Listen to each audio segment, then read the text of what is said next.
everybody. Dr. Della Parker in the house. I'm here from Stellar Health and Wellness in Clackamas, and we're talking about adrenals. So we're talking about we're doing an adrenal series. So today we're talking about cortisol, which is the main hormone that you think of when we talk about adrenal glands. So what the heck is cortisol, right? So cortisol is a steroid hormone that is released in response to stress. So this can be amazing in the short term if we have, little stressors here and there. And when we talk about stress, we're not just talking about, you have a stressful day at work, emotional stress. We can be talking about if you go all day without eating, that is perceived as a stress by your body, right? If you have an acute injury, that's also a stress for your body. There's thermal stress. If you're freezing cold outside, running around naked, that's a stress for your body. So stress is not just your husband pissed you off and you're stressed out, or you lost your job or whatever. Lots of different types of stress. But when we're talking about cortisol, short bursts of cortisol can be great for the body. They really help to restore balance. Here's some of the things that it can help to do. So I like to think of you get pulled over by a cop analogy, right? Like you have that burst of energy, your blood pressure will increase. It actually alerts you to attention. You have greater attention span and higher ability to convert things into memory. So it can actually increase brain function and attention. It decreases your sensitivity to pain. So, in those moments where you do have an acute injury, in that moment, cortisol not only is going to be anti-inflammatory, but it desensitizes you to the pain in that moment. So when we're talking about these really short stressors, cortisol is great. We want it to be there to act in the moment, right? The problem is we live in a world of chronic stress. So when we have stress constant, it just never goes away, then cortisol is there constantly and it just never goes away. And you get more and more and more of it, right? So when you have a lot of cortisol just chilling in your system, you're going to have decreased wound healing time. So your immune system is basically, I'm not going to say it stops, but when you have a lot of cortisol hanging out, your immune system is going really slow. And so decreased healing time, you're going to gain a lot of weight around your belly. It decreases your serotonin, so that basically can make you feel sad and increase symptoms of depression. It slows your digestion, which can lead to constipation and more inflammation. Also, when you've just got a ton of cortisol chilling, your cells that respond to cortisol in those really healthy ways to manage inflammation and increase energy and all of that, they just stop responding to it, because basically cortisol is there all the time, so your cell receptors just start ignoring it. And so then if you are really, if your leg gets chopped off and you're in need of that surge of cortisone to really act as decreasing pain and decreasing inflammation and helping energy get through that acute moment, your body doesn't even, have the ability to respond to cholesterol in that way anymore. I'm saying cortisone in that way anymore. Or maybe your adrenal glands have been so overstressed for so long that your adrenals may not even be making proper amounts of cortisol. So I hope I've been saying cortisol this whole time and not cholesterol. So it's really important to manage cortisol so that it is functioning in the acute way where our body is needing it, not chronic cortisone exposure, which has these detrimental negative health effects. So later in our adrenal series, we're going to talk about the stages of adrenal function and how, where you are in your stages of cortisol production, or how your body's responding to cortisol, how that changes where you are in those stages of adrenal function. But I just wanted to throw a few things out at you about cortisol in particular. Sleep cycle regulation is another really important function of that. And so the cortisol that gives us all this energy a boost of energy when we think of cortisol, that should happen first thing in the morning. So we're talking 7 a.m. Ideally, you have a surge of cortisol, okay?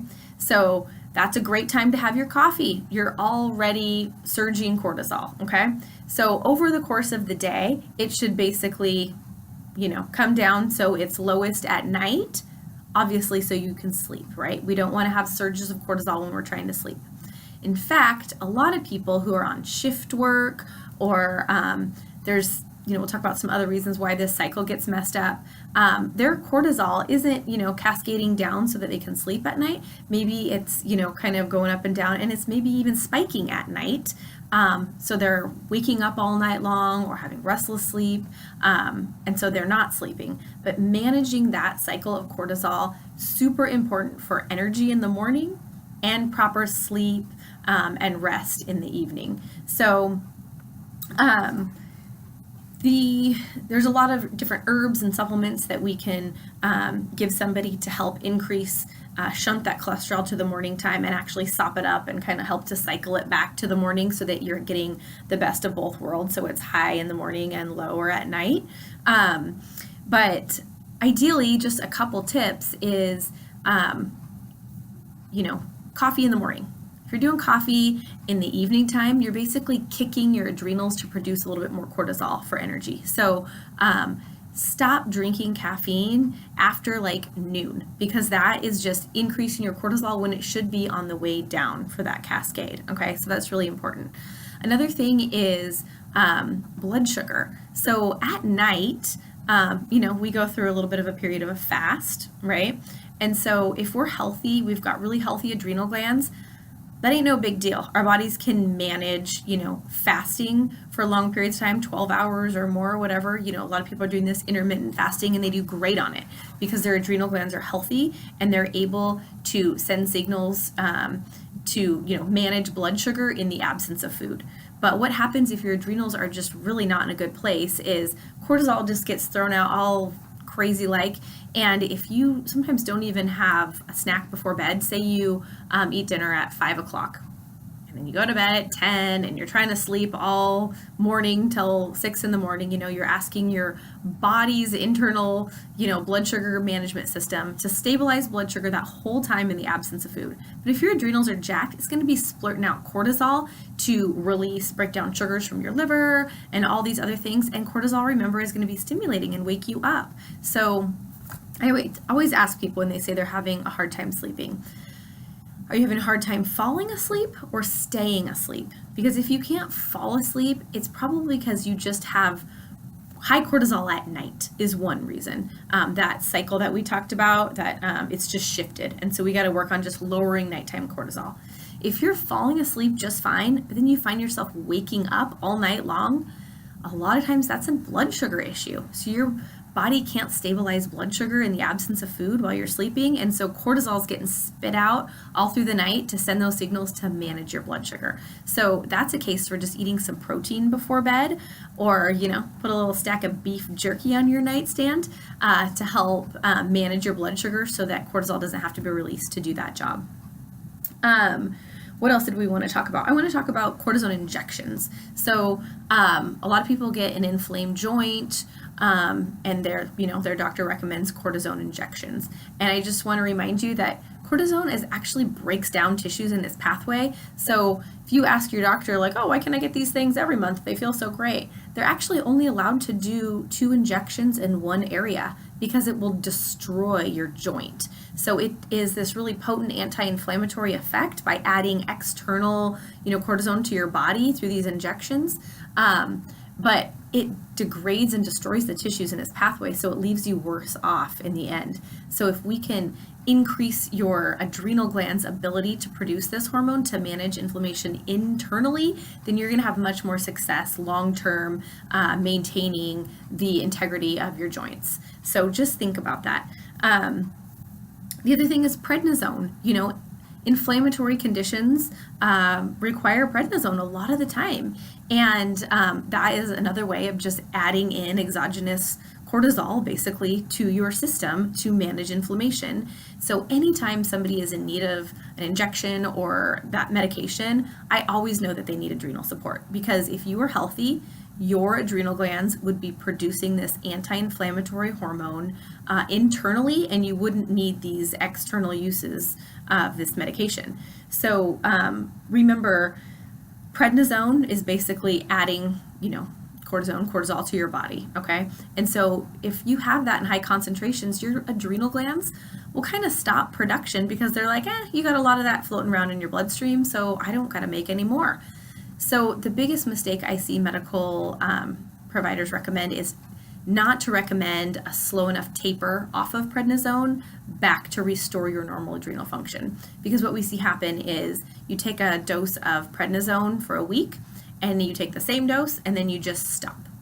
Well, your adrenals are like, I'm sleeping, I don't need to make this stuff, and then you stop the medication, and then your internal body is making no anti-inflammatory hormone, and you have a rebound effect where the inflammation comes back even worse than before. So to prevent that, it's really important to do as slow of a taper off as you can while offering your adrenal glands some really good support in some supplemental form, and you should totally check us out at Stellar Health and Wellness to determine what that particular supplement would be best for you, because it's totally, each individual is going to need something different to regain that function.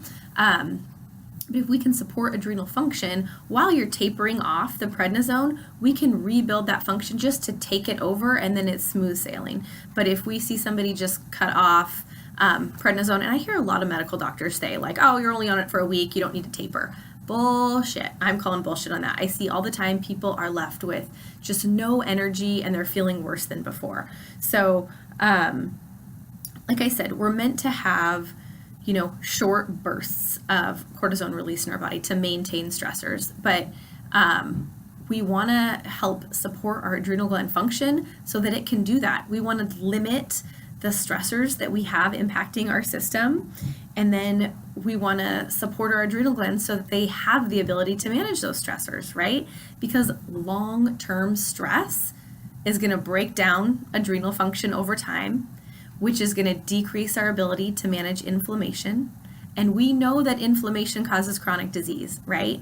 So we're literally talking about preventing chronic disease if we are supporting and loving on our adrenal glands and helping to manage stress in our bodies. So we can talk about stress all day long, and people think like, oh, stress, blah, blah, blah. But we're talking about, these are the things that are really contributing to chronic disease. And chronic disease is what's killing everybody. So we are talking about adding years onto the end of your life, people. Support your adrenal glands. I want you to keep watching these videos. We're dropping them every week. Just other topics that are just going to help you understand the function of these glands and how you can best support them. So definitely smash that subscribe button. Follow us on our social media, which is Facebook and Instagram, just so you don't miss some of the other tips that we're dropping there. But most importantly, head on over to our website, stellarhw.com, and we've got an adrenal quiz there, and that's going to really, it's just quick 20 questions that's going to really, help you identify where you are on those stages of adrenal fatigue, and, help you realize like, oh man, these symptoms that I have might really be going back to adrenals, and we can figure out how to best support that for you. So stay tuned. What are we talking about next week? Let's see here. We're going to talk about all the symptoms of adrenal fatigue. So just break it down. So many times I hear patients just say, oh, this wrong, that wrong, the other thing wrong. And I'm like, adrenals, boom. It's so easy to identify once you understand the symptoms. So check us out next week and learn about all the symptoms, and we'll catch you then. Thanks for joining us.